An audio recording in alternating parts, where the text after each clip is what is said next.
This comment appeared in the comments section on one of my recent videos. And when I started this channel, the objective was just to get people who didn't know how to read any Thai up to a level where they could negotiate signs and menus. So this kind of thing, grammar and sentence structure, is beyond the original remit of the channel. But if I get questions like this, I don't mind trying to help people. The sentence structure for when and if is quite similar.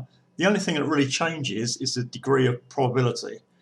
When indicates a much higher degree of probability than if. For this question, I refer to this book, Thai Reference Grammar, by James Higby and Sonia Tinson. When I cover books in a previous video, I don't even think I mentioned this, but this is not one of your average learn to read Thai or learn to speak Thai. This is for people who know the basics and want more in-depth knowledge about the grammar and sentence structure.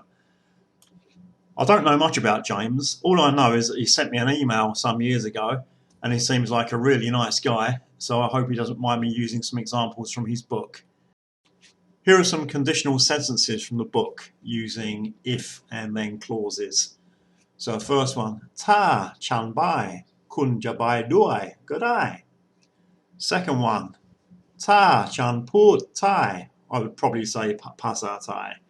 Put Thai geng, chan go kong dai ngang tam.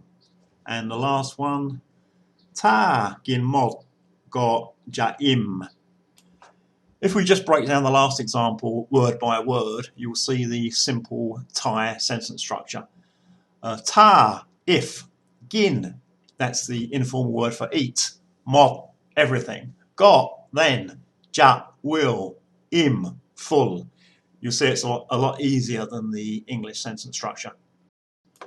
When as a question word is merai, but when you use when as a conjunction, there are different words you can use.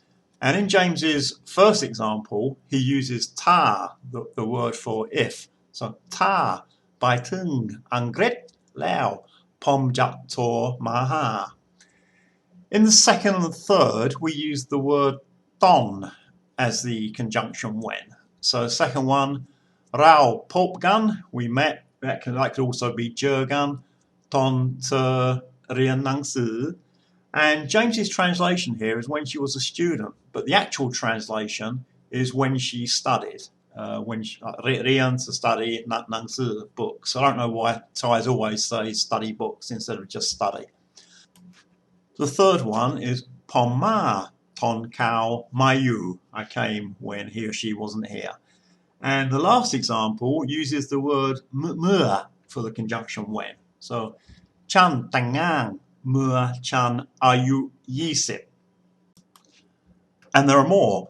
Chuang means phase of time or period of time. And you can use this when you want to use when as a conjunction. So chuang pom pen nak rian, when I was a student. Pom mi pern yert mak, I had lots of friends. Now I can't find any mention of it in James's book, but I've got into the habit of using wela instead of chuang. Wela just means time. And I think the reason I use it is because that's what I hear people around me use. So for this sentence, I would just use wela instead of chuang at the front of the sentence. And there's another word for when as a conjunction. I don't hear this word very often, and apparently it can only be used in the past tense, samai. So samai dek pom tong liang kwai. When I was a child, I had to look after buffalo. And as we found out in a recent video, a more polite word for buffalo would be grabu.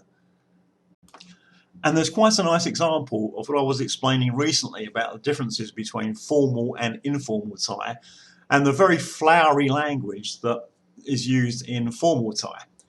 And the word for if is just ta. But many years ago when I was with my previous girlfriend, because I was trying to learn Thai, she was quite insistent that I learnt formal, polite Thai. So whenever I would say ta, she would tell me, no, it's ta ha kwa. And ta means if, ha means if, and wa means that. So what it actually translates to is if that. So in formal Thai, you're using 3 words when 1 word will be quite sufficient. Thai seems to think that their formal language is really beautiful, but it just annoys me that they use 3 words when 1 word will be perfectly adequate. And just to wrap up, here's a real world sign using one of those words. Liu sai, turn left. Mua, when. Plod pai, safe. I don't know why Thailand bothers with road signs, because Thais completely ignore road signs and traffic lights, but that's a subject for another day. Anyway, I hope that was useful. If you have any more questions, please leave them in the comments below, and there'll be more videos soon. Thanks for watching.